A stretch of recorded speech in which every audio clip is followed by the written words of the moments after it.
Matthew 8:13, then Jesus said to the officer, "You may go home now. Your faith has made it happen." Right then, his servant was healed. Napakagandang episode po ito na pinapakita kung paano nagpagaling ang Panginoon ng isang pasyenteng ni wala sa kanyang direct presence. Blessed through association. Yan ang pamagandang ating pag-aaral, pinagpala at napagpapala dahil sa mga connection natin sa buhay. Salamat Panginoon dahil kayo ay aming tagapagligtas at tagapagpagaling. Salamat sa buhay na walang hanggan at salamat din sa buhay na pang-araw-araw dito sa lupa. Patuloy niyo po kaming linisin, and as we celebrate life, O God, we thank you for giving us our breath, our health, our everything. Mangusap po kayo ngayon, Panginoon, sa simpleng paraan at nawa lahat kami merong makitang pagpapala, may maiuwing katuruan mula sa inyo. Sit on your throne of power, O Father, lead your people, teach us. Be our speaker. In the name of Jesus Christ, your Son, our Lord, we pray with thanksgiving. Babasahin natin mula sa Mateo 8:5-13. Pagpasok ni Jesus sa Capernaum, lumapit sa kanya isang opisyal ng hukbong Romano at nakiusap. "Ginoo, ang katulong ko po ay naparalisado. Siya po'y nakaratay sa bahay at lubhang nahihirapan." Sinabi ni Jesus, "Pupuntahan ko siya at pagagalingin." Ngunit sumagot sa kanya ang opisyal, "Ginoo, hindi po ako karapat-dapat na puntahan pa ninyo sa aking bahay. Sabihin na lamang po ninyo at gagaling na ang aking katulong. Ako'y nasa ilalim ng mga nakakataas sa pinuno at may nasasakupan ding mga kawal. Kapag inutusan ko ang isa, pumunta ka roon, siya'y pumupunta. At ang isa naman, halika, siya'y lumalapit. Kapag sinabi ko sa aking alipin, gawin mo ito, ginagawa nga niya yun." Damangha si Jesus ang marinig ito at sinabi niya sa mga taong sumusunod sa kanya, "Tandaan ninyo, hindi pa ako nakakita ng ganito kalaking pananampalataya sa buong Israel. Tandaan ninyo, marami ang darating buhat sa silangan at sa kanluran at dudulog sa hapag kasalo ni Abraham, Isaac at Jacob sa kaharian ng langit. Ngunit, ang mga taong dapat sana'y kasama sa kaharian ay itatapon sa kadiliman. Mananangis sila doon at magngangalit ang kanilang mga ngipin." At sinabi ni Jesus sa opisyal, "Umuwi ka na, mangyayari ang hinihiling mo ayon sa iyong pananampalataya." Sa oras ding yon ay gumaling ang katulong ng kapitan. A very remarkable story, especially when we pay attention to the details. At muli nating basahin isa-isa at hanapan at kapulutan ng aral. Matthew 8:5-6, when Jesus was going into the town of Capernaum, an army officer came up to him and said, "Lord, my servant is at home in such terrible pain that he can't even move." May mga ganong sakit. Yung iba frozen shoulders, yung iba arthritis. May mga sakit ang katawan na hindi makagalaw ang iyong kamay, ang iyong braso, anumang bahagi ng iyong katawan, ang iyong paa, at napakasakit. Matinding kirot. At yun ang naramdaman nitong isang katulong ng isang Roman officer. The Romans were foreigners in Israel. In fact, they were conquerors. Kaya hindi mo inaasahan na may Roman na lalapit kay Jesus, lalong-lalo na isang Roman officer. Mataas ang ranggo. A gentleman of high military and social rank intercedes for a servant. It is most unusual. Mataas na ranggong opisyal, tapos ang ilalapit kay Jesus ni hindi malang sundalo, katulong niya sa bahay. At malamang na ang katulong na yon ay isang native Israelite, hindi man lang Roman citizen. Kaya nakakagulat ang malasakit at ang ginawa ng lalaking ito para ilapit kay Jesus ang isang taong kung tutusin sa mga values ng panahon nila ay di naman mahalaga sa kanya. Hindi naman mahalaga doon ang buhay ng mga tao, lalong-lalo kung foreigner at lalong-lalo kung empleyado mo lang noong panahon na yon. At sabi ng Panginoon sa Matthew 8:7, "I will go and heal him." Hindi na naghintay ang Panginoon na siya imbitahan. In fact, hindi naman siya iniimbitahan eh. Sinabi lang sa kanya yung nangyayari, nagaganap doon sa katulong ng Roman officer. Jesus is touched here and is very impressed. He was touched and he was impressed. And we like to use the present tense dahil hanggang ngayon, touching and impressive sa Panginoon ang ganong asal. Tumutol yung officer, Matthew 8:8. But the officer said, Lord, I am not good enough for you to come into my house. May malalim na pinanggagalingan ng officer na ito kasi one, hindi dapat pumunta sa bahay ng Gentile ang isang Jew. In fact, pag naglalakad sila sa kalye at merong araw, hindi sila naglalakad sa tabi ng bahay ng Gentile kung saan dadaan sila sa ilalim ng anino ng bahay ng Gentile. Lalo nang hindi sila papasok sa loob. Kaya nung si Jesus ay nilitis sa bahay ni Pilate, walang pumasok na accuser sa loob kasi Pilate was a Gentile. Pero si Jesus was willing to cross that line. The cultural line, the religious line, the racial line, he was going to cross that to heal someone. And someone of a very low social rank.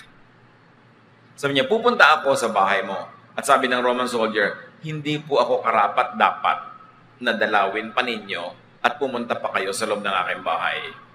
Number one, nag-aalala siguro ang Roman officer na si Jesus ay mapahamak dahil ipinagbabawal ng kaugalian ng Israel na gawin yung balak niyang gawin.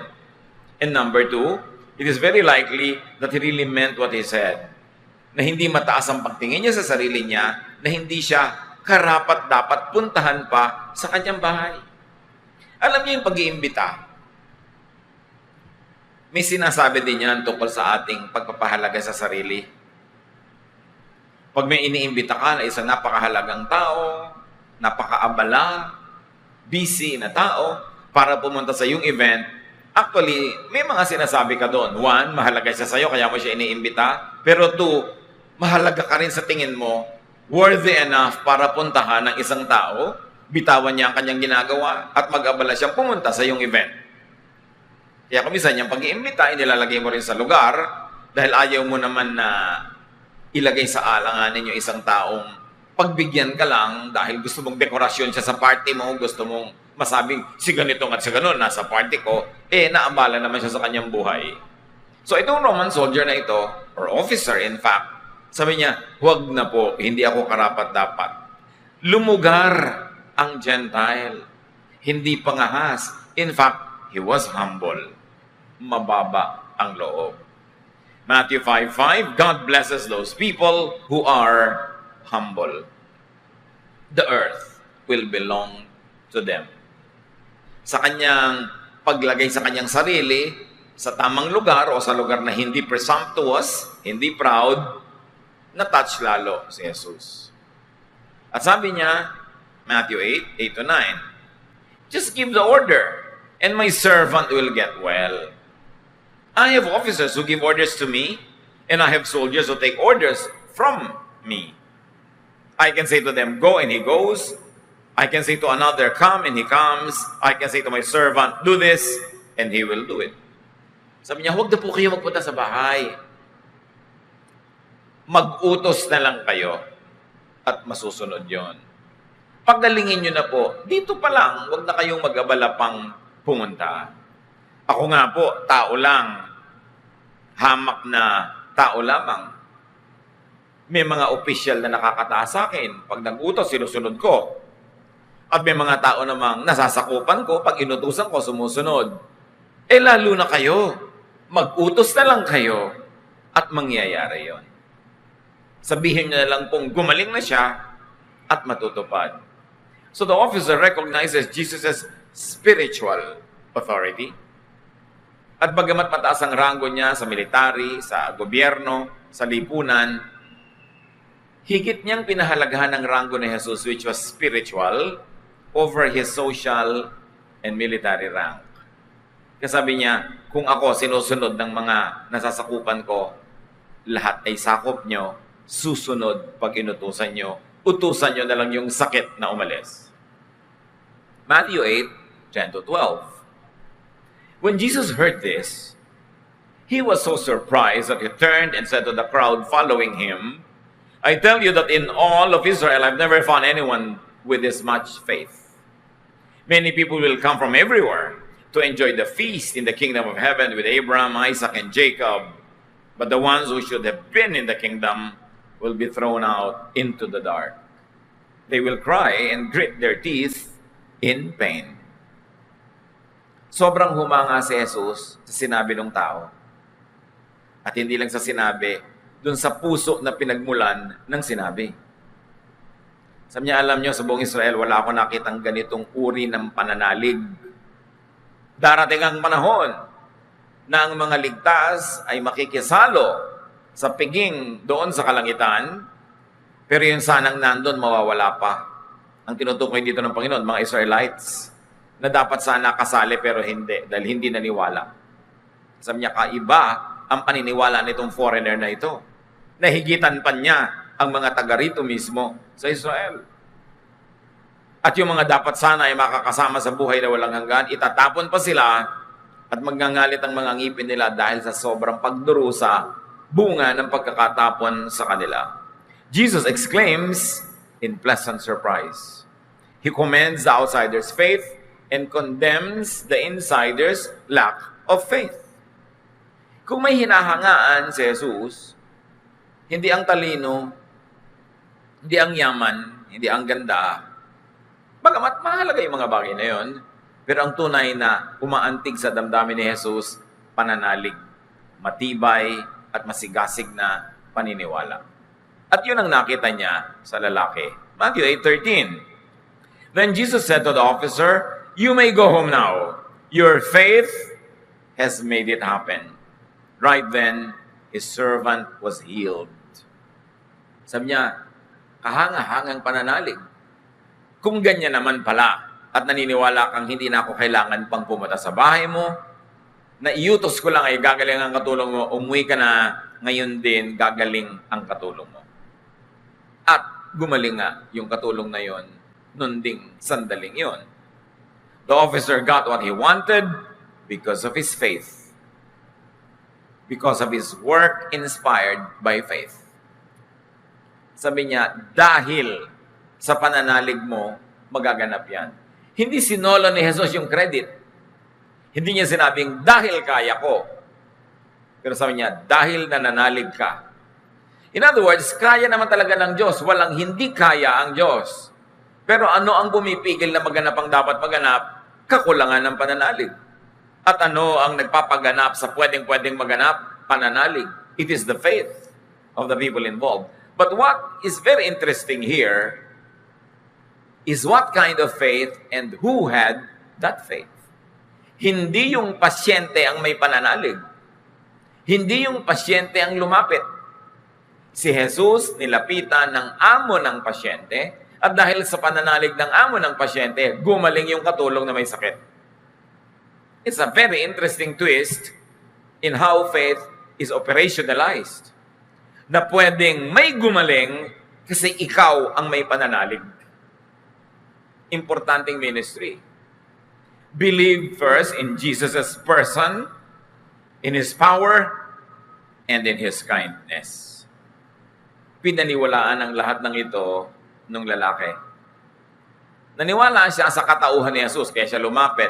Kung di siya naniniwala, napakalaking risk ang ginawa niya na siya ay conqueror, Roman officer, lalapit siya sa isang conquered person, isang colonial person, subject to their laws and rule and power. Siya ang lumapit, siya ang nagpakumbaba at humingi siya ng pabor.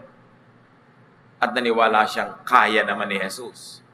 Sa katunayan, yung iba sinusundo-sundo pa si Jesus para dalhin sa bahay nila. Katulad halimbawa ni Jairus. Isa siyang ruler of the synagogue, isang Jew. Pero ito, Roman soldier, kung tawagin ay Gentile, sabi niya, hindi nyo na kailangan pumunta sa amin. Loobin nyo lang na maganap, magaganap.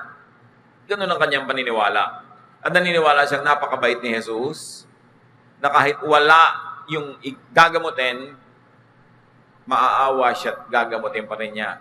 Sa bagay, paano nga pupunta, paralisado na. Because of intense pain, he could not move. Kaya, alam niya, maawain si Jesus. Hindi siya nagdalawang isip na, baka ako mapahiya, baka ako mapagalitan. Yung mga taong mahiyain, walang mapapala sa buhay. Kailangan bold ka to seek grace, to seek help, to seek intervention. Lalong-lalo kung emergency ang pangangailangan, hindi pwedeng hiya-hiya. Inilapit niya at di naman siya napahiya.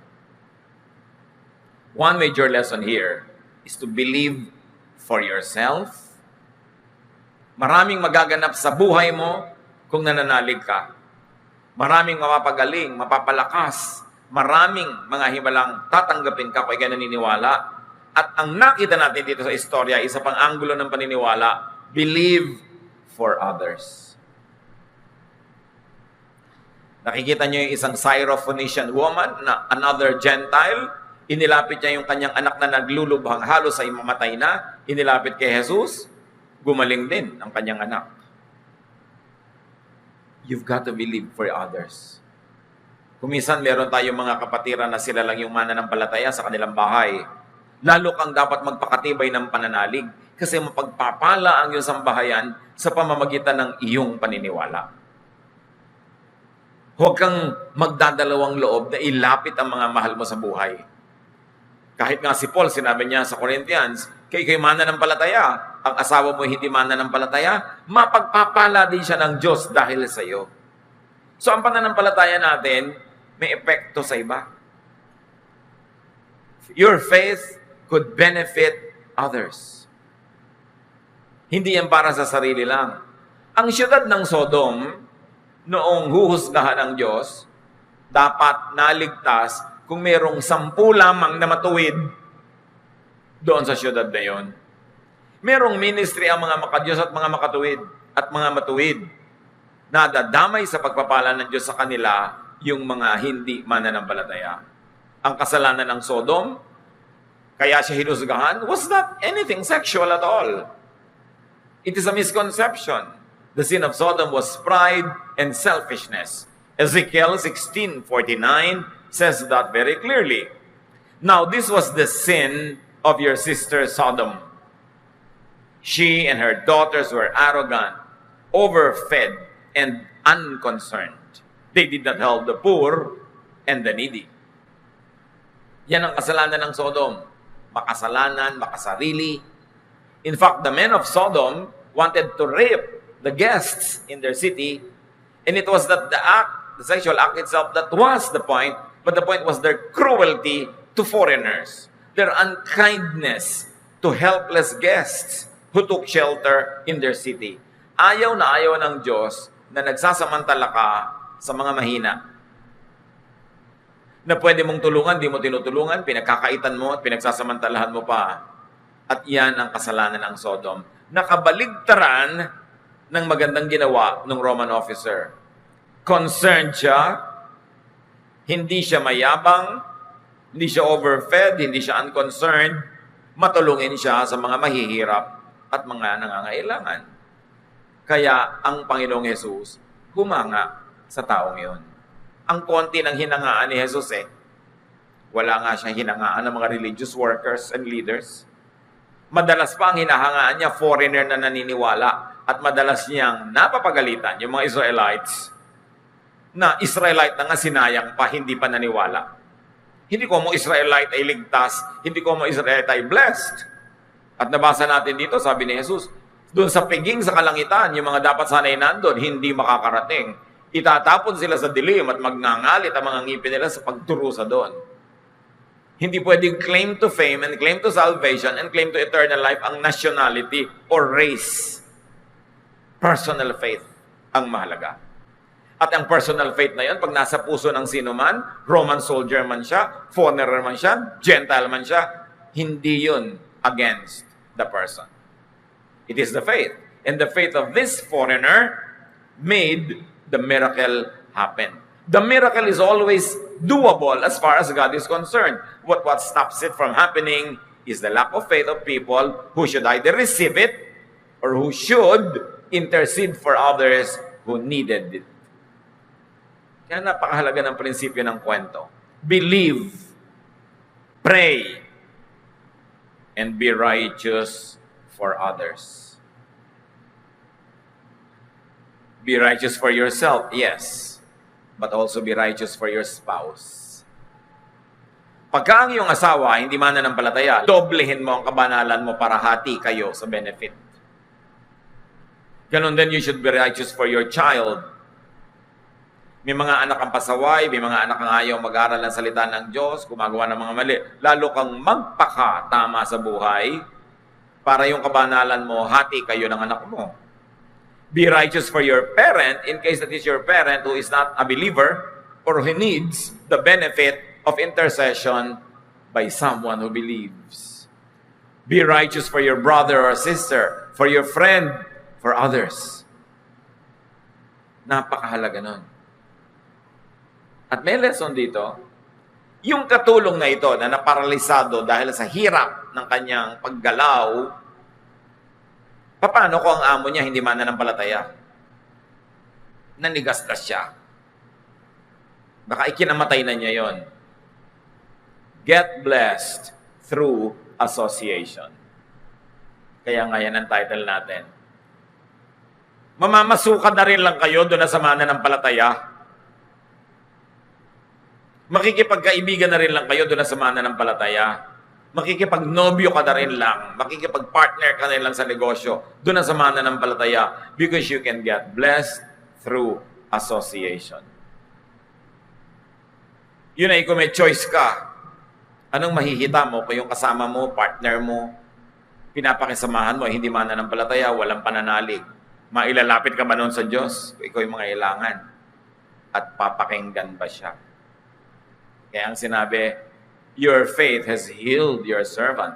Your faith has made it happen. Napakalaking blessing, mga kapatid, kung meron kayong associates na mananampalataya.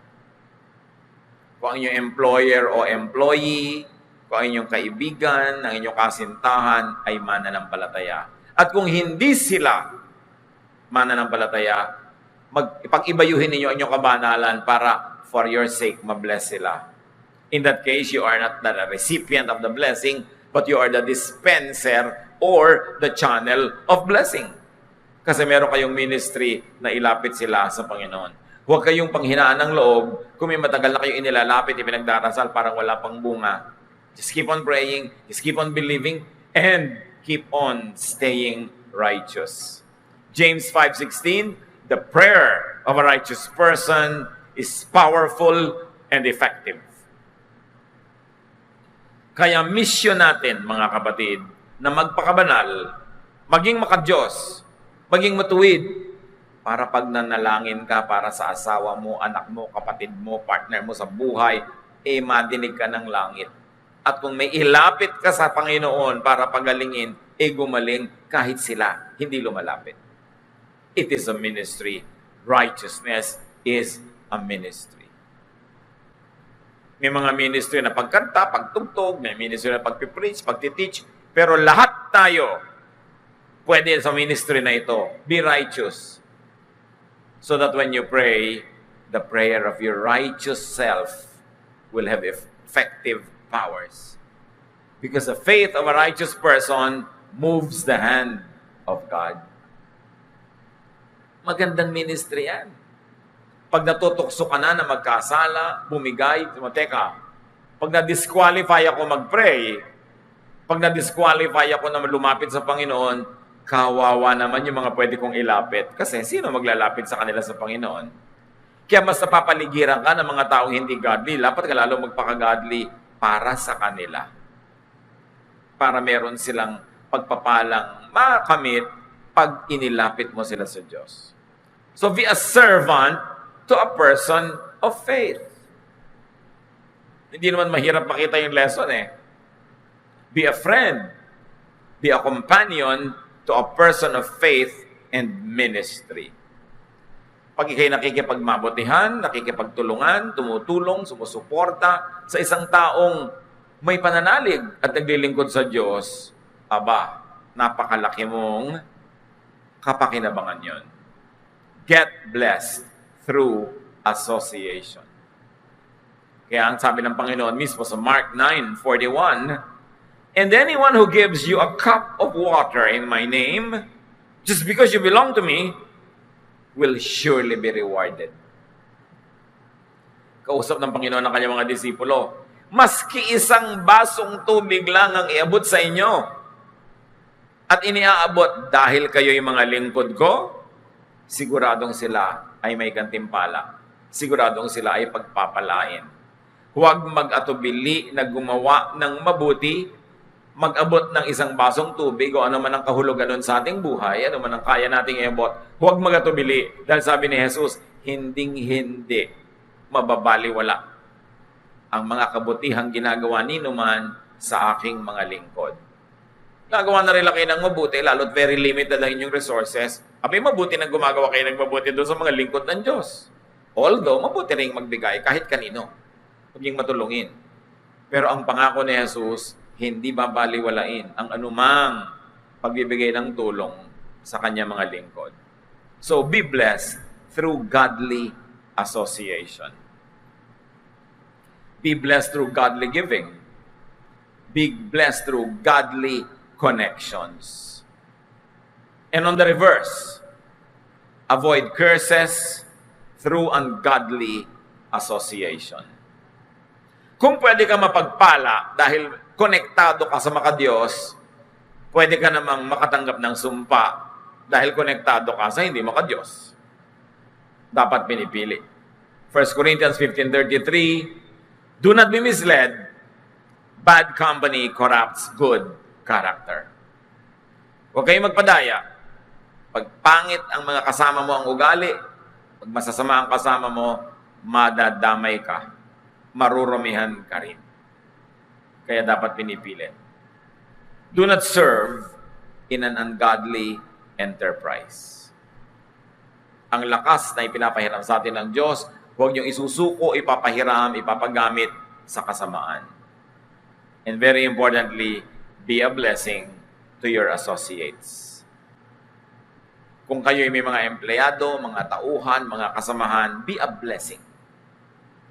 Dapat ipagpasalamat nila sa buhay na nag-cross sa inyong mga landas at nasangkot kayo sa kanilang buhay.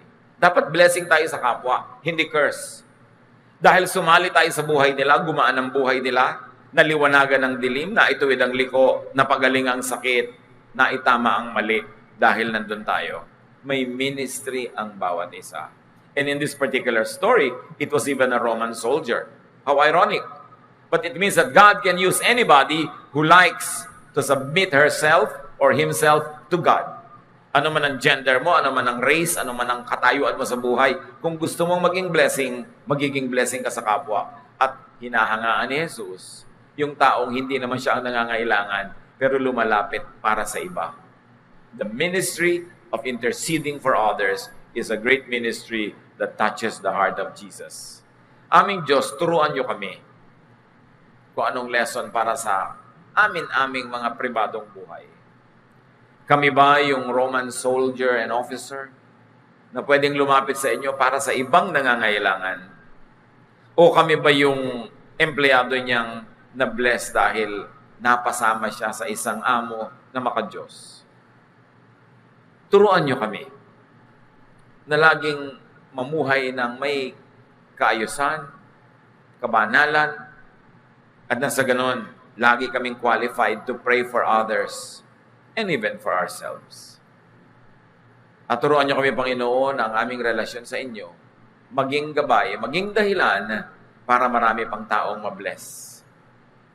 Turuan niyo rin kami to be very helpful and supportive to your servants, to people who promote your kingdom here on earth. At nang sa ganon, lalong lumawak ang nararating ng iyong kapangyarihan at salita, at kami rin naman sa pagiging matulungin ay magantimpalaan. Pagbulay-bulayan natin mga kapatid ang kahulugan nito sa ating mga buhay at sa ilang saglit ng pananahimik, dinggin ang tinig ng Panginoon kung ano dapat ang leksyon na maiuwi natin mula sa kwentong ito. Be with the Lord in silent prayer.